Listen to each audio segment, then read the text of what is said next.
संभाजीनगरमध्ये भाजपच्या कार्यालयामध्ये मोठा गोंधळ। 2 महिला पदाधिकाऱ्यांना तिकीट नाकारल्यानं तीव्र संताप। नाशिक भाजप शहर अध्यक्ष सुनील केदार यांना इच्छुक उमेदवारांनी घेरलं, तर अमरावतीमध्ये एबी फॉर्म न मिळाल्यानं शिवसेना कार्यकर्त्यांमध्ये धक्काबुक्की।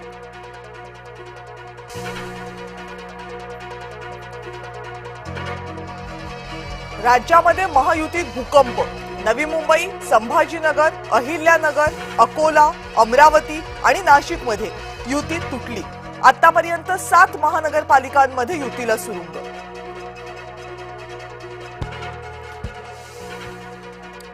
राहुल नार्वेकरांच्या कुटुंबाला भाजपकडून 3 तिकीट। नार्वेकर कुटुंबातील 2 स्थानिक नगरसेवकांसोबत एक अतिरिक्त तिकीट।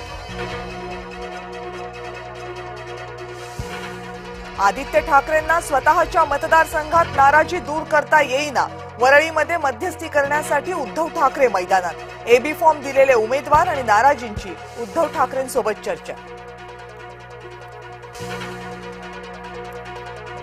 मनसे मुंबईमध्ये 52 जागा लढणार। मनसेकडून अद्यापही उमेदवारांची यादी जाहीर नाही। मनसे शेवटच्या क्षणापर्यंत उमेदवारांबाबत गुप्तताच ठेवणार।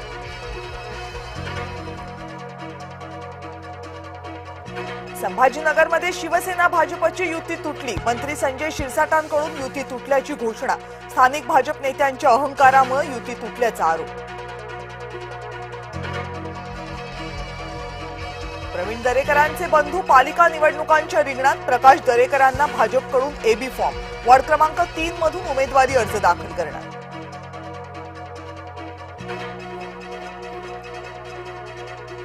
पुण्यामध्ये शिवसेना भाजप युती संदर्भात अजूनही निर्णय नाही। उदय सामंत यांच्या उपस्थितीत शिवसेना नेत्यांची खलबळ। बैठकीनंतर सामंत निर्णय जाहीर करणार।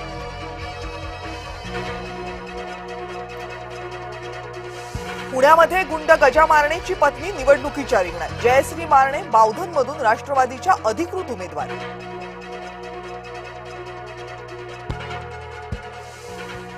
मनीषा चौधरींच्या मुलीला तिकीट नाकारलं, तर विद्या ठाकूर यांच्या मुलाचंही तिकीट भाजपनं नाकारलं।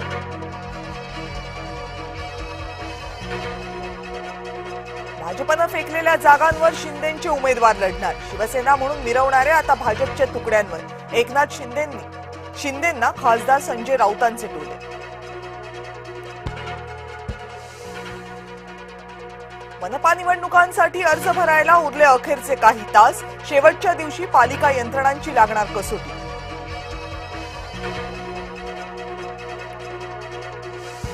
ठाण्यामध्ये शिवसेनेकडून एबी फॉर्मचं वाटप। टेंभी नाकामधील कार्यालयात मोठी गर्दी। एकनाथ शिंदेंकडून स्वतः एबी फॉर्मचं वाटप। नागपूर महानगरपालिकेमध्ये भाजप शिवसेनेचं ठरलं। नागपूरमध्ये शिवसेनेला 8 जागा देण्याचं निश्चित। रात्री गडकरींच्या निवासस्थानी बैठकीत निर्णय।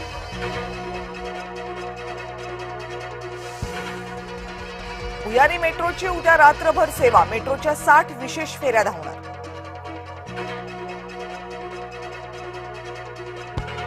नव्या वर्षाच्या स्वागतासाठी शिर्डीमध्ये जय्यत तयारी। 31 डिसेंबरला साई मंदिर रात्रभर खुलं राहणार। भक्तांसाठी साई संस्थांकडून विशेष उपाययोजना।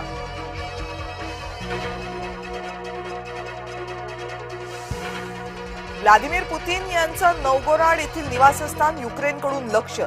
91 लांब पल्ल्याच्या ड्रोनद्वारे हल्ल्याचा प्रयत्न केल्याचा दावा।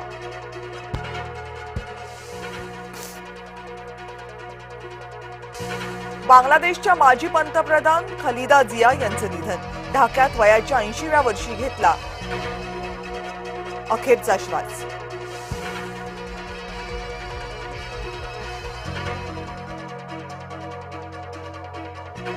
मेलबर्न क्रिकेट मैदानाची खेळपट्टी असमाधानकारक।